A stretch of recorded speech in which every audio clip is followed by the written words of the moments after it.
Hi friends, నా పేరు ఆది. ఈ వీడియో వచ్చేసరికి ఎందుకు లేదు సుత్తేముండదు, డైరెక్ట్ పాయింట్లోకి వస్తాను. అగ్ని పరీక్ష షో నిన్న షూటింగ్ స్టార్ట్ అయింది. నిన్న అంటే 9వ తేదీ. 9వ తేదీ నుంచి 12వ తేదీ వరకు షూటింగ్ జరుగుద్ది. 22వ తేదీ ఆగస్ట్ 22వ తేదీ నుంచి డిస్నీ ప్లస్ హాట్స్టార్లో, డిస్నీ ప్లస్ కాదు జియో హాట్స్టార్లో మనకి టెలికాస్ట్ జరుగుద్ది. అది కూడా ఒక 10 రోజులు వస్తుంది. రోజుకు ఒక గంట సేపు షో అయితే టెలికాస్ట్ అవుద్ది జియో హాట్స్టార్లో. సో ఇది ఇన్ఫర్మేషన్. దీంతో పాటుగా స్టార్ట్ అయింది కదా, స్టార్ట్ అయిన తర్వాత సెలక్షన్స్ ఎలా జరుగుతున్నాయి, సెలక్షన్స్లో ఎవరుండే అవకాశం ఉంది, ఎవరు జడ్జిలుగా వచ్చారు, ఆ ప్రాసెస్ ఏంటి, ఆ తర్వాత ఇది ఎన్ని రోజులు ఉండబోతుంది, దీంట్లో గొడవలు జరుగుతున్నాయా లేదా, ఎలా ఉంది ఏంటి అనేది క్లియర్గా ఒక 10 to 20 minutes లోపల, 10 to 20 ఎంత గ్యాప్ ఉందిరా ఎదవా, 10 to 12 minutes లోపల షార్ట్ కట్లో మొత్తం మీకు చెప్పేస్తాం. క్లియర్గా పాయింట్లోకి వచ్చేస్తాను.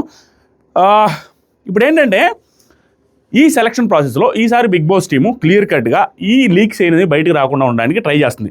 కానీ ఈ లీక్స్ ఎలాగో బయటకు వస్తాయి. ఈ లీక్స్ బయటకు రావడం కూడా షోకి ప్లస్ అవుద్ది. ఎందుకంటే అగ్ని పరీక్ష లాంటి పెద్ద షో పెట్టుకుంటున్నప్పుడు లక్షలు కోట్లు పెట్టేసి 40-50 మందిని తీసుకొని వచ్చి ఒక సెలక్షన్ ప్రాసెస్ పెట్టి వీడియోలు కెమెరాలు పెట్టి వాళ్ళన్నీ షూట్ చేసి టెలికాస్ట్లు చేస్తుంటే 3 జడ్జిలను తీసుకొచ్చి 10 రోజులు షూటింగ్లో కూర్చోబెట్టి వాళ్ళకి రెమ్యూనరేషన్లు, కెమెరామెన్కి రెమ్యూనరేషన్లు ఇస్తున్న టైంలో ఏ బజ్జు లేదు. There is no buzz for Agni Pariksha. అది నాకు బాధ అనిపిస్తుంది. ఏంట్రా బిగ్ బాస్ ఇంత కష్టపడుతుంది అగ్ని పరీక్ష షోకి పెద్దగా బజ్ లేదు అని. కానీ ఆ బజ్ అనేది ఇంకొక 2-3 days తర్వాత వన్స్ ప్రోమో రిలీజ్ అయిన తర్వాత ఖచ్చితంగా రాబోతుంది. ఆ ప్రోమో చూసిన తర్వాత మీకు అర్థమవుతుంది ఏం జరుగుతుందంటే 3 జడ్జిలు పెట్టినారు. ఆ 3 జడ్జిలు వచ్చేసరికి అది కూడా ఎక్స్పీరియన్స్డ్ క్యాండిడేట్ని పెట్టడం అనేది నాకు బాగా అనిపించింది. ఫస్ట్ నేను కూడా జడ్జిగా ఉండబోతానన్న సెన్స్ ఇండికేషన్స్ వచ్చాయి నాకు. కానీ తర్వాత నేను రిజెక్ట్ అయింది నాది జడ్జిగా వెళ్ళడం అనేది. ఎందుకంటే అది నాకు మంచిదే అనిపించింది. కరెక్ట్ డెసిషన్ తీసుకున్నారు వాళ్ళని జడ్జిలు పెట్టిన దాంట్లో. ఎందుకంటే వాళ్ళు జడ్జిలు తీసుకున్నది ఒకటి నవదీప్ అనే person big boss season 3 or 4 1 కదా, బిగ్ బాస్ సీజన్ 1లో నవదీప్ అనే పర్సన్ వైల్డ్ కార్డ్గా వచ్చి విన్నర్ దాకా దగ్గరగా వెళ్ళి విన్నర్ అయిపోతారేమో, అయితే బాగుండన్న సెన్స్లో ఎంటర్టైన్ చేసిన పర్సన్. దట్టు బిగ్ బాస్ సర్కిల్స్లో ఉన్నప్పటికీ, బిగ్ బాస్ సీజన్కి వచ్చినప్పటికీ బిగ్ బాస్ సర్కిల్స్కి దూరంగా ఉంటూ, బిగ్ బాస్ కంటెస్టెంట్స్కి దూరంగా ఉంటూ ఆ ఇమేజ్ మెయింటైన్ చేస్తున్న ఒక పర్సన్. కాబట్టి ఇలాంటి వాళ్ళని తీసుకుంటే ఆ ఇన్ఫ్లుయెన్సర్ కేటగిరీలోనో లేకుంటే ఒక కామన్ మ్యాన్ కేటగిరీలోనో సెలక్షన్ ప్రాసెస్ జరిగినప్పుడు ఈయన ఇన్ఫ్లుయెన్స్ అయ్యో తెలిసిన పర్సన్, తెలిసిన అమ్మాయి అనేది సెలెక్ట్ చేయడానికి ఛాన్స్ లేదు. ఎందుకంటే ఈయనకి తెలిసిన వాళ్ళు పెద్దగా ఉండరు. ఎందుకంటే ఆయన కొంచెం హై లెవెల్ సెలబ్రిటీ రేంజ్లో ఉన్నారు కాబట్టి బిగ్ బాస్ కంటెస్టెంట్ అయినప్పటికి కూడా. కాబట్టి ఈయన తీసుకున్నారు. నెంబర్ 2 అభిజిత్ గురించి మీరు అందరికీ తెలిసిందే. ఎంట్రుకు లెక్కన తీసి పక్కన పడేశాడు బిగ్ బాస్ని. వన్స్ సెలెక్ట్ అయ్యాడు, వన్స్ విన్నర్ అయ్యాడు. తను ఏంటి అని one of the strongest contestants, అంటే వన్ ఆఫ్ ది కాదు బెస్ట్ తెలుగు కంటెస్టెంట్ ఎవరనండి ఎవరిని అడిగినా ఖచ్చితంగా అభిజిత్ పేరు చెప్తారు. స్ట్రాంగ్ రా, మంచి కంటెస్టెంట్, తెలివైన కంటెస్టెంట్, బాగా ఆడాడు, అసలు బిగ్ బాస్కి ఆ క్రేజ్ తీసుకొని వచ్చింది అభిజిత్ అని అందరూ చెప్తారు. ఇలాంటి కంటెస్టెంట్ని జడ్జిగా తీసుకొచ్చారు. ఆ కంటెస్టెంట్ ఏమన్నా బిగ్ బాస్ అయిపోయిన తర్వాత బిగ్ బాస్ చుట్టూ తిరగడమో, దాని గురించే మాట్లాడుతూ బిగ్ బాస్ విన్నర్ అని చెప్పుకుంటూ తిరిగాడంటే అది కూడా లేదు. తన పాటికి తాను ఏదేదో ఒక టూరిస్ట్ లాగా, ఒక ట్రావెలర్ లాగా ఏదో తిరుగుకుంటే ఏదో వీడియోలు చేసుకుంటా ఉన్నాడు. కాబట్టి అతను నార్మల్గా ఆ కంటెస్టెంట్స్తోనే వాళ్ళ సీజన్లో వాళ్ళతోనే పరిచయంలో టచ్లో లేడు. అలాంటిది వేరే వాళ్ళని ఇన్ఫ్లుయెన్స్ చేసో, వేరే వాళ్ళు ఇన్ఫ్లుయెన్స్ అయ్యి వాళ్ళ సెలక్షన్లో వాళ్ళకి ఏమైనా ప్లస్ చేస్తాడా? ఎవరైనా తెలుసుంటారా? అతనికి కూడా ఎవరు తెలుసుంటారు, ఈ కామన్ మ్యాన్ కానీ ఇన్ఫ్లుయెన్సర్స్ కానీ అప్లై చేసిన వాళ్ళు. కాబట్టి దాంట్లో ట్రాన్స్పరెన్సీ ఉంటుందని సెలెక్ట్ చేశారు. అండ్ ఒకే ఒక్క విన్నర్, లేడీ విన్నర్ అయింది బిందు మాధవి గారు. ఆవిడ వచ్చి మన ఇండస్ట్రీలో ఒకే ఒక్క మన వెబ్ సిరీస్ ఈ మధ్య చేశారు, నవదీప్తో చేశారు. వీళ్ళిద్దరి మధ్య ర్యాప్ ఉంది, ఆ కామెడీ కూడా వర్కౌట్ అవుతుంది, వీళ్ళిద్దరు పెట్టారు. దాంతోపాటుగా ఈవిడికి కూడా పెద్ద పరిచయాలు లేవు ఇన్ఫ్లుయెన్సర్స్తో. ఎందుకంటే ఇప్పుడు ఇక్కడ ఉన్నట్లేదు, తమిళ ఇండస్ట్రీలో ఉంటున్నారు కాబట్టి ఆవిడ వాళ్ళు కూడా ట్రాన్స్పరెన్సీ ఉంటుందని ఆవిడని పెట్టారు. సో వీళ్ళ ముగ్గురిని జ్యూరీగా పెట్టిన విధానం ఏదైతే ఉందో నెక్స్ట్ లెవెల్ అనిపించింది. ట్రాన్స్పరెన్సీ ఎక్కువ ఉంటుంది. అంటే వీళ్ళకి తెలిసిన వాళ్ళు ఉండి వీళ్ళు జెండా ఎత్తేసి బోర్డు ఎత్తి వీళ్ళని తీసేసుకుందాం అని చెప్పేటట్టు లేకుండా. సో వీళ్ళు 3 జడ్జిలు. ఏం జరిగిందంటే 100 మందిని గ్రూప్ డిస్కషన్కి సెలెక్ట్ చేశారు వాళ్ళు. ఒక 90-95 మంది వచ్చారంట గ్రూప్ డిస్కషన్కి. ఇదేంటి గ్రూప్ డిస్కషన్ అనేది థర్డ్ లెవెల్. ఫస్ట్ లెవెల్ వచ్చేసరికి వీడియోస్ మనం పంపించడం, ఆ వీడియోస్ చూసి వాళ్ళు కాల్ చేస్తే సెకండ్ లెవెల్ అయినప్పుడు, వీడియోస్ చూసి ఆ వీడియోని షార్ట్ లిస్ట్ చేసి మీకు కాల్ వచ్చినట్టు అది సెకండ్ లెవెల్, 2 levels అయిపోయినాయి. తర్వాత థర్డ్ లెవెల్ వచ్చేసరికి గ్రూప్ డిస్కషన్కి 100 మంది వచ్చారు. 100 మంది నుంచి 40 నుంచి 45 మంది సెలెక్ట్ చేశారు. 45 మెంబర్స్ని సెలెక్ట్ చేశారంటే గ్రూప్ డిస్కషన్లో మాట్లాడింది అనమాట. గ్రూప్ డిస్కషన్ ఏమీ లేదు, ఒక్కొక్క 10 మందిని ఒక గ్రూప్ చేసి ఆ గ్రూప్లో లవ్ మ్యారేజా, అరేంజ్ మ్యారేజా, ఈ 2 మీద డిస్కస్ చేయండి. ఇంకొకరు లివింగ్ టుగెదర్ ఉండడమా, పెళ్లి చేసుకోవడమా. ఇంకొకటి ఆ తర్వాత పెళ్ళైన అమ్మాయితో ముందు కొంచెం క్రిటికల్ క్వశ్చన్సే, 2 సైడ్లు పాసిబిలిటీస్ ఉండే క్వశ్చన్స్ని, డిబేటబుల్ పాయింట్స్ని పెట్టి ఈ రెండింటిని డిబేట్ చేసుకోండి. అమ్మాయిలు బెటరా, లవ్లో అమ్మాయిలు చీట్ చేస్తారా, అబ్బాయిలు ఎక్కువ చీట్ చేస్తారా, ఇలాంటి టాపిక్స్ తీసుకొచ్చి గ్రూప్ డిస్కషన్ చేసి దాంట్లో యాక్టివ్గా ఉన్న వాళ్ళని ఒక 40 మందిని సెలెక్ట్ చేశారు అగ్ని పరీక్ష షోకి. ఆ అగ్ని పరీక్ష షోకి ఈ 3 జడ్జిలను పెట్టారు. ఆ 3 జడ్జిలను పెట్టిన తర్వాత 9వ తేదీ నిన్న స్టార్ట్ అయింది, 19వ తేదీ వరకు షూటింగ్ జరుగుతుంది. ఇక్కడ ఈ షోలో ఏం జరుగుతుంది అనేది చూసిన తర్వాత నాకు దిమ్మ తిరిగి మైండ్ బ్లాక్ అయింది. ఇంతవరకు ఎక్కడ రివీల్ కాని విషయం, ఇంతవరకు అందరికీ అర్థం కాని విషయం, ఎలా సెలెక్ట్ చేస్తారా, ఎంతమంది సెలెక్ట్ చేస్తారా, ఈ ప్రాసెస్ ఏంటి అనేది క్లారిటీ ఎవరికి లేదు. ఇప్పుడు ఈ వీడియోలో నేను క్లారిటీ ఇస్తాను. ఈ 9 రోజులు 10 రోజులు షూటింగ్ జరిగేటప్పుడు ఫస్ట్ నిన్న జరిగింది కదా, ఈ ప్రాసెస్ ఎలా చేస్తున్నారంటే వాళ్ళు 3 జడ్జిలు అక్కడ కూర్చుంటారు. ఒక్కొక్క రోజుకి 15 మంది 12 మంది అట్లా తీసుకొని ఒక 2-3 రోజుల్లో దీన్ని ఏమంటారంటే ఆడిషన్ అంటారు. ఈ 40 మందిని తీసుకొని వచ్చి ఆడిషన్ చేస్తున్నారు in front of 3 judges. So ఒక్కొక్కరు వస్తారు. ఇప్పుడు ఎగ్జాంపుల్కి ఈ ఖమ్మం కోటేష్ ఉన్నాడు, మినిమం డిగ్రీ క్యాండిడేట్ ఉన్నాడు, ఆ తర్వాత సరికి సిద్దిపేట మోడల్ ఉన్నాడు, ఆ తర్వాత సరికి ఆ బెట్టింగ్ యాప్లు ఆ కేసులు ఏదో చూస్తారా, అప్పుడు డబ్బులు ఎగరేసారు ఒక అతను ఉన్నారు. ఇట్లా చాలా మంది ఉన్నారు. వీళ్ళని ఎందుకు తీసుకున్నారని మీకు అనిపించవచ్చు. ఇక్కడ ఏముంది, బిగ్ బాస్ అనే షోకి ఓన్లీ పాపులర్ పర్సన్, పాజిటివిటీ ఉన్న పర్సన్, మంచి వ్యక్తి, మంచి సూపర్ పర్సను, ఇతనికి నెగిటివిటీ లేదన్న పర్సన్సే బిగ్ బాస్కి అవసరం లేదు. మంచి చెడు, అమాయకత్వం, ఓవర్ యాక్షను, పొగరు, ఒకరిని లవ్ చేసేవాడు కావాలా, నలుగురిని లవ్ చేసేవాడు కావాలా, అమ్మాయి కావాలా, ఆంటీ కావాలా, ముస్లిం కావాలా, క్రిస్టియన్ కావాలా, తెలుగు, హిందూ అందరూ కావాలి. ఈ షో అనేది ఒక మినీ సొసైటీ కాబట్టి ఏంటంటే అందరినీ తీసుకుంటారు. అక్కడ సెలక్షన్ ప్రాసెస్లో లాస్ట్కి ఎవరిని తీసుకుంటారు అనేది మ్యాటర్. ఇక్కడ బిగ్ బాస్ కోసం ట్రై చేసిన చాలామంది గ్రూప్ డిస్కషన్లో సెలెక్ట్ అయ్యి అగ్ని పరీక్ష షో దాకా వచ్చారు. ఏది నేను వెళ్తానని పాదయాత్ర చేసిన వాళ్ళు, నేను వెళ్తానని వీడియోస్ చేసిన వాళ్ళు, నేను వెళ్తానని ఆడియన్స్ రిక్వెస్ట్ చేసిన వాళ్ళు చాలామంది సెలెక్ట్ అయ్యారు అగ్ని పరీక్ష వరకు. ఇక్కడ ఏం చేస్తారంటే ఆడిషన్ అంటే వాళ్ళు వచ్చి కూర్చోగానే జడ్జిల ముందు నిలబడతారు. నువ్వెందుకు వెళ్ళాలనుకుంటున్నావు బిగ్ బాస్కి, నీ గురించి చెప్పు, నువ్వు ఎక్కడి నుంచి జర్నీ స్టార్ట్ అయింది, ఏంటి, నువ్వేం చేస్తుంటావు, నీ బ్యాక్గ్రౌండ్ ఏంటి అని అడుగుతారు. అడిగిన తర్వాత అతను చెప్పిన దాన్ని బట్టి ఆ 3 జడ్జెస్ వాళ్ళ దగ్గర కార్డ్స్ ఉంటాయి. ఏంటి స్టార్స్ ఇవ్వడమా, రెడ్ కలర్ ఇవ్వడమా, స్టార్స్ ఇస్తే సెలెక్ట్ అయినట్టు. 3 స్టార్స్ ఇచ్చారనుకోండి, అభిజిత్, నవదీప్, బిందు మాధవి గారు 3 స్టార్స్ ఇస్తే అతను ఖచ్చితంగా అగ్ని పరీక్ష షోకి నెక్స్ట్ లెవెల్కి వెళ్ళినట్టు. ఆ నెక్స్ట్ లెవెల్ ఏంటి అనేది కూడా చెప్తా. 1 స్టార్ ఇచ్చారనుకో, హోల్డ్లో పెట్టినట్టు. 2 స్టార్లు ఇచ్చినా కూడా ఛాన్సెస్ ఆర్ వెరీ హై అతను వెళ్ళినట్టే 15 మెంబర్స్లో. 1 స్టార్ ఇస్తే హోల్డ్లో పెట్టినట్టు. 3 స్టార్లు ఇవ్వకుండా, 3 ఇవ్వకుండా రెడ్ కలర్లో తిప్పేస్తే అతను హీఈస్ ఎలిమినేటెడ్ ఫ్రమ్ అగ్ని పరీక్ష షో. అలా కూడా చాలామంది ఎలిమినేట్ అవుతున్నారంట టప.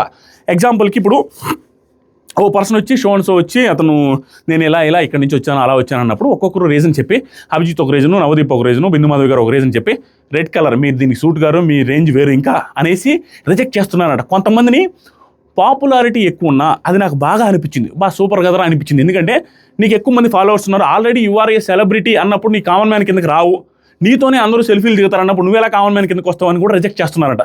ఇది నాకు ట్రాన్స్పరెంట్గా అనిపించింది.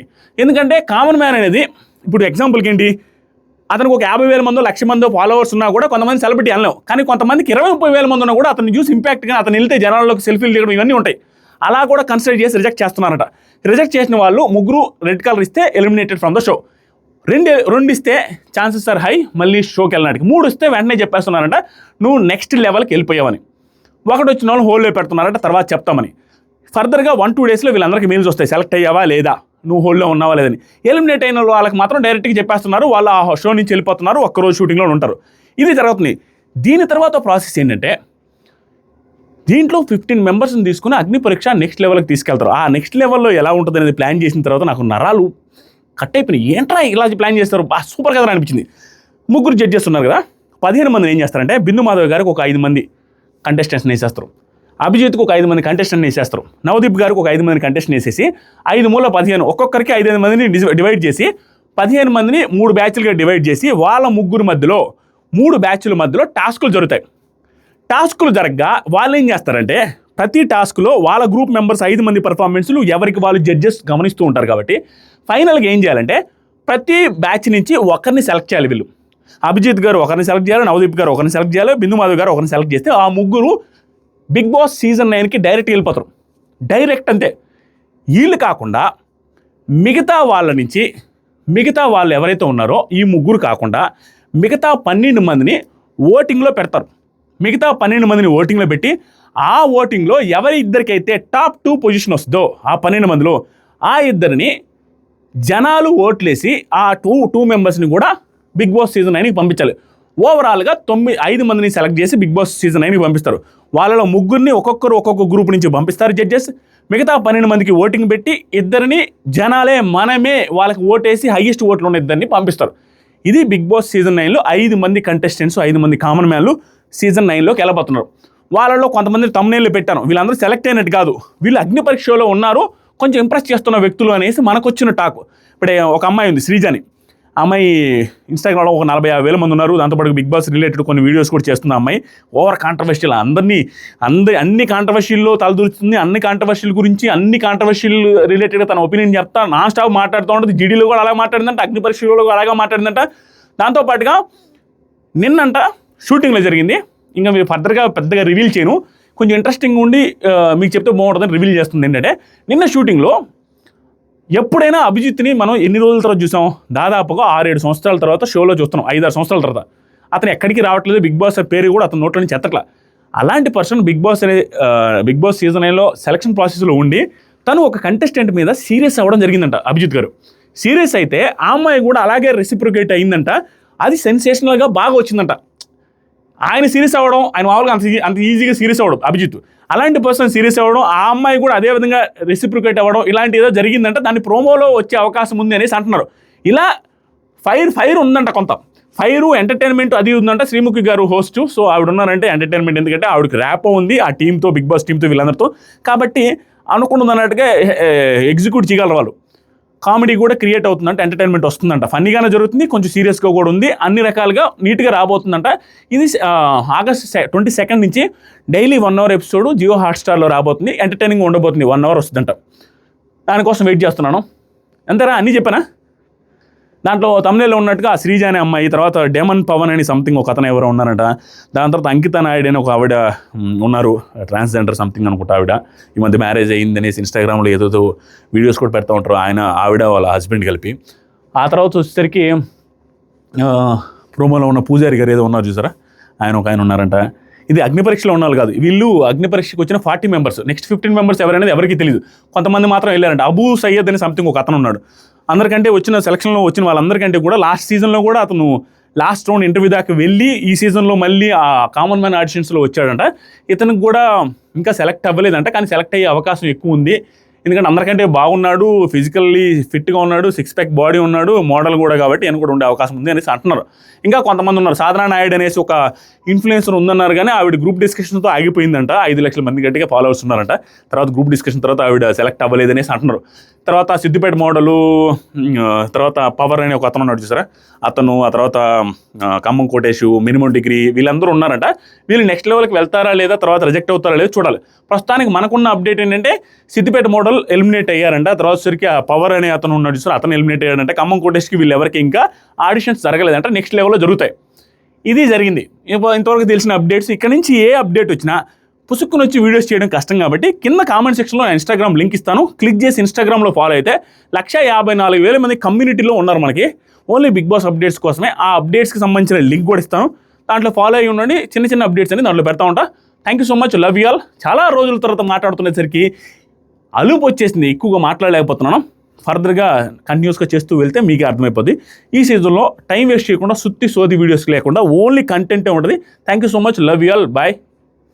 సబ్స్క్రైబ్ చేయండి, అంతే.